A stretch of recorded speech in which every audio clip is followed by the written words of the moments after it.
Welcome, I'm your host Tushar. The goal of this channel is to share key facts about the journey to our future energy system. In this episode, we'll review which sectors and which countries are the major emitters of greenhouse gases and discuss the implications. Globally, humans are responsible for emitting over 50 billion tons of long-lived greenhouse gases per year. As we discussed in the last episode, the climate challenge dictates a drastic reduction in greenhouse gas emissions. Over 145 countries have a target of reaching net zero energy emissions within the next several decades. Before we discuss solutions to reduce emissions, it is helpful to understand the major contributors to the global greenhouse gas emissions. We can look at the global emissions information in two different ways. One, which sectors are the major contributors? And two, which countries are the major contributors? I'll begin with the discussion on sectors. Currently, about 80% of the energy we use comes from fossil fuels. So as expected, the energy sector is the largest contributor to greenhouse gas emissions. It contributes to 75% of the global emissions. Agriculture, land use and forestry contributes to 15%, and industrial processes and waste contribute to 10%. My emphasis is on the energy sector in this channel because it is by far the largest contributor to greenhouse gas emissions. What about the major contributors within the energy sector? The power sector, which provides electricity and heat, is the largest contributor. The other major contributors are transportation at 16%, followed by manufacturing and construction at 14%. Buildings contribute to 6%, and fugitive emissions and other fuel use contribute to 8%. There is value in digging deeper to look at the different categories within each sector. Such category level data reveals important information. It tells us about the maximum possible reduction we can achieve in specific categories. I will discuss a couple of examples. The coal power category is the largest contributor within the power sector. It alone contributes to roughly 20% of the total global greenhouse gas emissions. This means that by replacing coal power with low carbon power, we can reduce the global emissions by 20%. The light duty vehicles or cars category is the largest contributor within the transportation sector.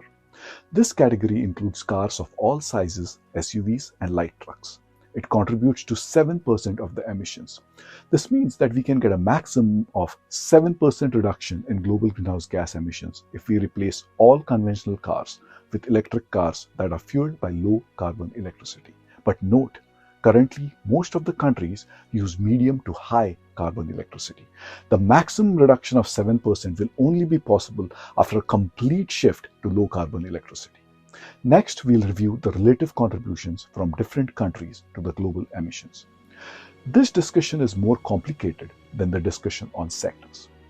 That is because a single metric is not enough to discuss the relative contribution from the different countries. Three metrics are commonly used to discuss the contributions. The first metric is recent emissions. This metric compares the greenhouse gas emissions of different countries for a recent year. So what does this metric tell us? It tells us about the extent of greenhouse gas emission reduction that will be required by each country to meet net zero goals. The top emitters based on their recent emissions are China, United States, EU27 countries, India, and Russia. These top emitters have a 59% share in terms of the current contribution to global emissions. The top emitter countries house over 45% of the global population. One important note, the relative contribution of the countries has changed over the decades. For example, the emissions from China and India have increased markedly, while that from the United States and EU27 countries have decreased over the past couple of decades. The emissions of most countries have increased in recent decades. EU27 countries and United States are past their peak emissions, but most other countries in the world are yet to reach peak emissions. The combined share of the EU27 countries and United States to the global emissions is 18%. So even if EU27 countries and United States could somehow very rapidly cut their emissions to zero, the global emissions will reduce only by 18%. This reveals the importance of the role of all the countries across the globe. The second metric we'll review is emissions per capita. The data for this metric is obtained by dividing the total greenhouse gas emissions of the country by its population for a recent year. The population of different countries varies by a lot. This metric allows a comparison between countries that have different population sizes. The top 5 emitters in terms of the highest greenhouse gas emissions per capita are Qatar, Palau, Bahrain, Kuwait, and Trinidad and Tobago. Most Middle Eastern countries are very high contributors by this metric. Qatar has almost 10 times more emissions per capita relative to the global average. The difference is especially glaring when compared to the low emitter countries. Qatar has 100 times higher emissions per capita than countries such as Congo and Burundi. As we discussed previously, China, United States, EU27 countries, Russia, and India are the top 5 emitters based on the metric of recent emissions. So how do these countries compare in terms of the emissions per capita? India has much lower greenhouse gas emissions per capita than the global average, while the other countries have larger emissions per capita than the global average. The emissions per capita of China are over 50% of the global average, while those of Russia and the United States are more than twice the global average.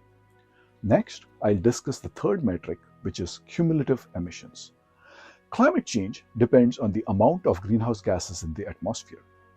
The greenhouse gases have long lifetimes and accumulate in the atmosphere. So the metric cumulative emissions is very important to discuss the relative contribution from countries to climate change. The cumulative emissions from a country are estimated by adding all its greenhouse gas emissions from the earliest year for which data is available.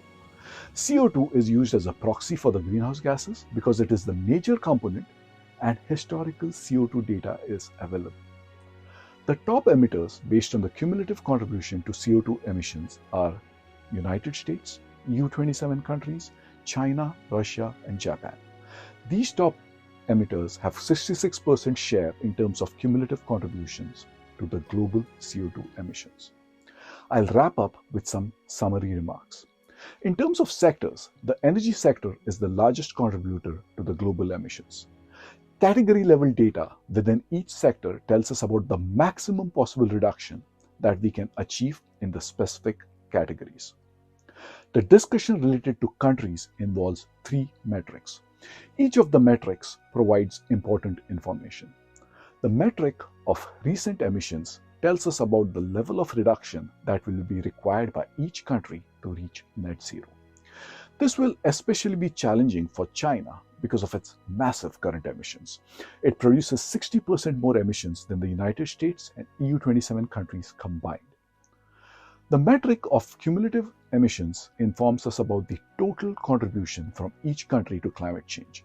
While China has been the largest emitter in recent decades, the EU27 countries and United States have larger cumulative emissions. So, United States and EU27 countries have contributed more to climate change than China. Another important metric is the emissions per capita. This allows comparison of countries with different population sizes. Middle Eastern countries have very high emissions per capita. Amongst the top 5 emitters based on the recent emissions metric, only India has lower emissions per capita than the global average. The overall data shows that United States, EU27 countries, China, and the Middle Eastern countries are the largest contributors to greenhouse gas emissions. These countries will need to play a leading role in reducing greenhouse gas emissions. But efforts from the largest contributors alone will not be adequate. If only the largest contributors reduced their greenhouse gas emissions to zero, this will reduce the global emissions by about 60%. This means that all the countries across the globe will need to take part to address the climate challenge. I will see you soon with another video about key energy facts.